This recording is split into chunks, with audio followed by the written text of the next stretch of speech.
Hey, back at it again. Garage door is open because the snow is gone. Yes, it snowed 2 days ago here in Indiana because that's just Indiana weather. Love it, hate it, or indifferent. Wait 5 minutes, it will change. But today, 75 degrees, sun is shining. So great day to get to do some more body work on the Great Pumpkin. As you can tell, you guys have been following us on a journey here, bouncing from all over the place, doing spots on the car, doing parts of the body work. But I really figured it may be a good time just to do a video. Let's start from a dent. We're going to use these spots here on the hood where I welded the hood pin hole shut. There's some blemishes that need some repair. So it's going to do a step-by-step, starting from clean, primed metal, all the way to the point where it's basically ready to be painted. I'll show you all the steps on just one spot on this car, and then you can use that, technique to do the entire thing instead of bouncing all over the place, because prepping an entire car for paint can be quite a bit of work. It might become overwhelming, so I wanted to break it down to a much smaller steps. So let's dig into this. Okay, the area we're going to focus on here, this is where I welded that hood pinhole shut. I get the light just right. Even in this primer, after media blasting, you can see it just has some grinder marks and some deviations. It's not awful, but we're going to need a little bit of filler work. So let's kind of call it 3 steps. Step 1, over top weld. I like going with all metal. It's a metal reinforced body filler, really super durable, sticks great. Don't have any problem with bonding, anything like that. And as you can tell, it's kind of a cool color can because I use it to hold up the steering wheel while I painted it. So step 1, after that's happy and good and like how that's looking, this is your regular body filler. This is going to be step number 2. This is your typical lightweight body filler. There's many different brands, many different flavors, but they all taste about the same. That's going to be step 2 if needed. Then step 3, this is a finishing putty. This stuff here is super runny, super thin. This will fill in any last little pinholes, sand marks, any deviations or waviness. That's our last step before we go to primer and ready for paint. So let's get some of this mixed up and get to working on that spot right there. All right, what we're going to do, though, this is our 16-inch Durablock sanding block. It's kind of hard to really see the area that needs a repair, so what we're going to do is just lightly go over this, and it's going to kind of scratch up this primer around the area that needs the filler. And I don't want to cut through the primer, just enough to kind of change the direction of the paint so you can see it.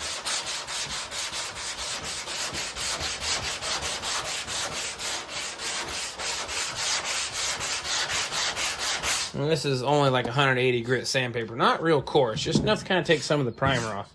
Now you can see now here, plain as day, that's our area that needs a little bit of repair. This here may be a little bit of a low spot, but now what we're going to do, I only need that much filler, very minimal. I'm going to take the red Scotch-Brite and open up the surface of this. This is an epoxy primer that I sprayed, and it's only about 2 days old, so I really don't have to get too carried away, but you get the idea. Now that's all ready. We'll wipe this down and then go ahead and mix up some of that all metal, put right here. All right, what we're going to do is just kind of wipe off the dust. And we're going to add filler here just in the area that has low spot. I've already got the all metal all mixed up. And we're not going to put a whole lot on. This is just to get the shape really close. And the only reason we're using the all metal, again, I've probably said this, but it's only because I did some welding in this area here. And I really feel it, just the way I like to do it. So that's going to call that pretty good right there. And we'll give that a few moments, probably about 20 or 30 minutes to set off. And we'll come back and block sand that down and see what's left. All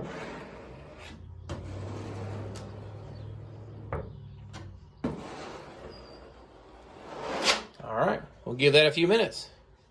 Okay, this is cured off now. It's actually dry to the touch. There is no tackiness, no stickiness whatsoever. Have changed now to an 80 grit sandpaper. I'm going to cut this off pretty quick. What we're going to do is just kind of knock off all the high spots. It actually, that metal spreader laid out really nice, but we'll go ahead and just hit this and see if we can't square it up. And what we're going to probably see is this area here still might be low, as you can already tell, but that's just our first coat. We're going to put our regular body filler on after we get this squared away.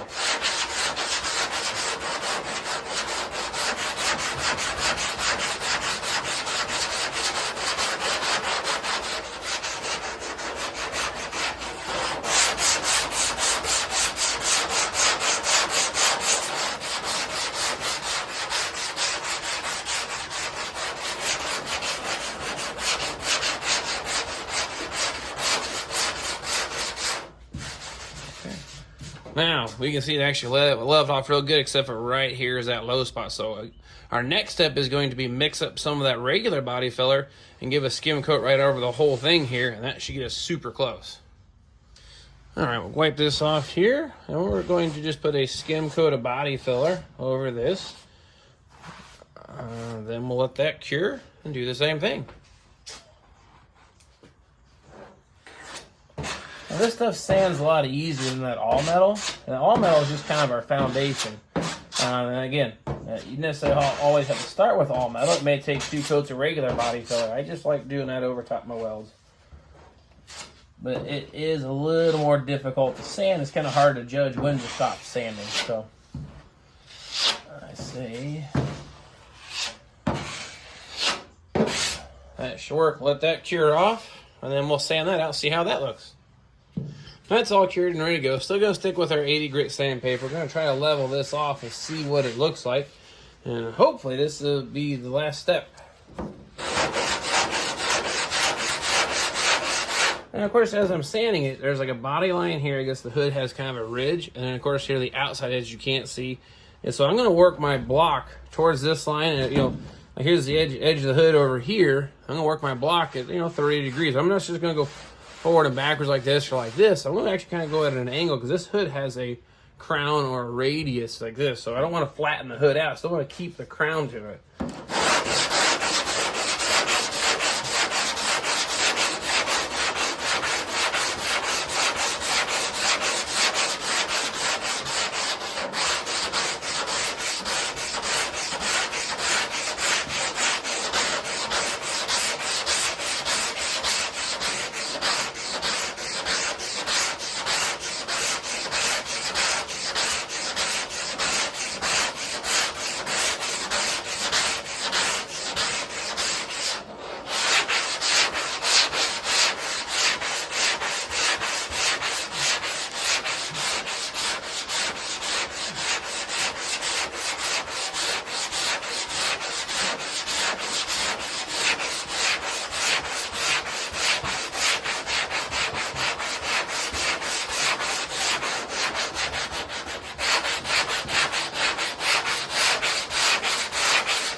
Actually feels pretty good. I think we just about got it.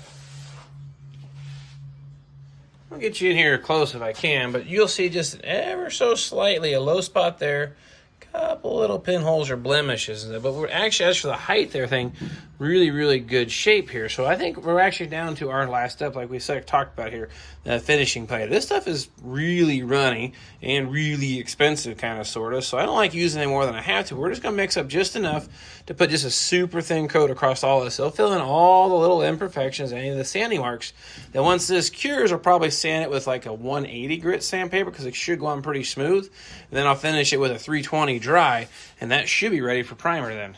Now when you mix this stuff up, it's a whole lot thinner as for how it flows or comes out. It doesn't have any of the air pockets in it. Plus, it also spreads super ultra easy. We can get this thing laid out really slick here. Like I said, hopefully smooth enough that we'll just hit it with some lighter grit sandpaper.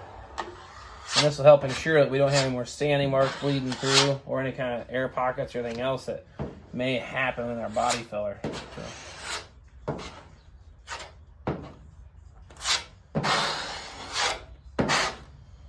I know it looks like a big area, but I assure you it's super thin.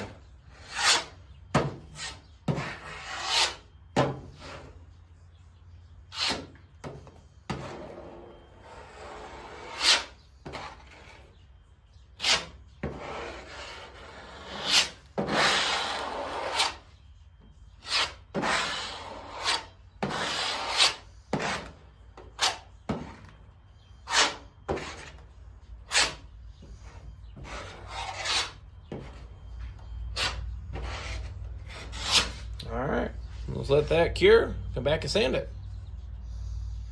Oh, here goes nothing. So I'm going to leave the 80 grit on here just to graze the top of this off ever so lightly, and then we'll change to the 150. I just want to knock off any of the little high spots on it. Try to get this thing cut down kind of quick, but I don't want to gouge it because it's going to kind of ruin everything I got going on here.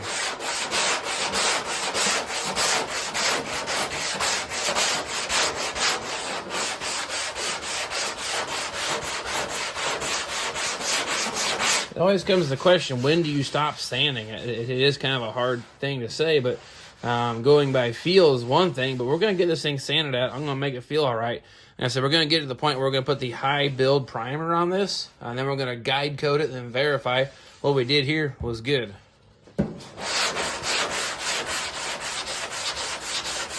So basically, to answer the question I just kind of asked is, when do you stop sanding? It's kind of a tough call. As long as it feels right and all the edges are laying out nice and smooth or feathered out okay, typically you're probably fine, but this is the guide coat will tell you all the answers when you do your high build primer.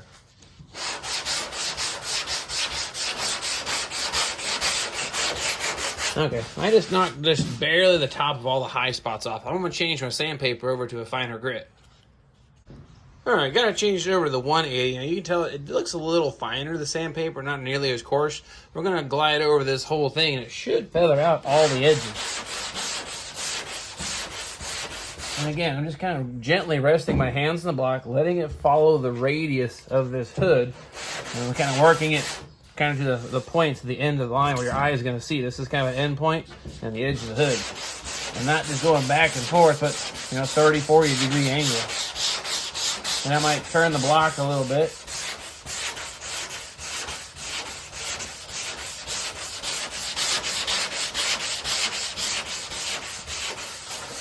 I'll come back this way. Now, as you can tell, this is kind of erasing away here. That was the edge where I put the filler to.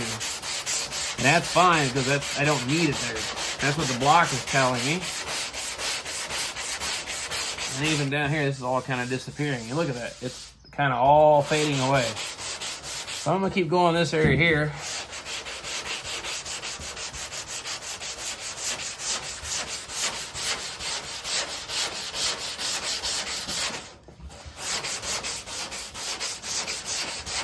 Once we get this here to disappear, I think we got it.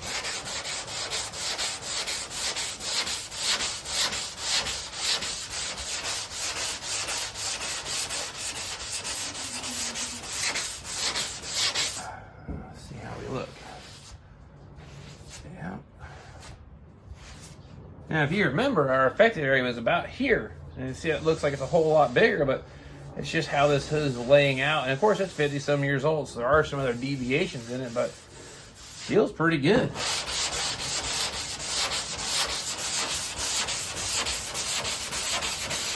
Again, I'm still working towards the edge of the hood or towards this peak of the hood.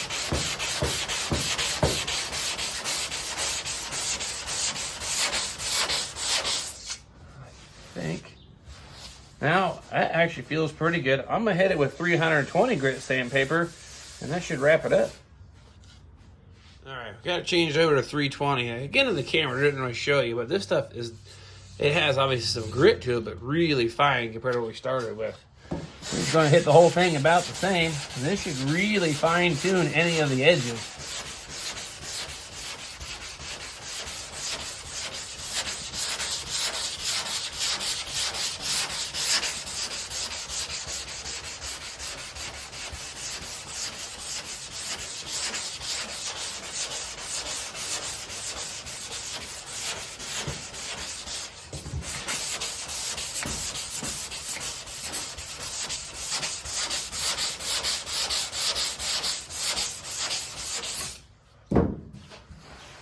That should do it. Now, the unfortunate thing through the world of YouTube and the camera, you really can't feel or see how this actually looks. But this actually is super nice. And I really doubt, once I put my high build primer on top of this, we're going to find any deviations or a whole lot of trouble with it. I think it actually came out really good. Now, I hope that sheds some light on some of this bodywork mystery. It really isn't that complicated. I show you the 3 steps basically to get started from a really bad spot, let's say from a weld or a decent sized dent. But you definitely want to work the metal as close as you can, because I know that looks like a big spot, but if I were to cut into that, it's probably no more than a 1/16 of an inch thick. It's just how you blend it out, feather it out, and get it to where it lays out to the contour of the hood. And if you look behind me, I was working several other spots at the same time, but that's how I like to do it. I've already got some putty mixed up. I don't like to waste it. While this spot's drying, I can work on sanding that one and vice versa. But The goal was to show you how to do it from start to finish. Now that is ready for primer. Now it did cut through to some bare metal, so I'll probably hit that with a little bit of epoxy first. Then once I get all the bare metal spots, all the dents done, then I'll go ahead and paint this whole hood with some special high build primer that I'm actually going to try out for the first time on this car. Just doing some homework and some research, and I think this is going to help solve some of the problems of sanding marks. So you want to stay tuned to that.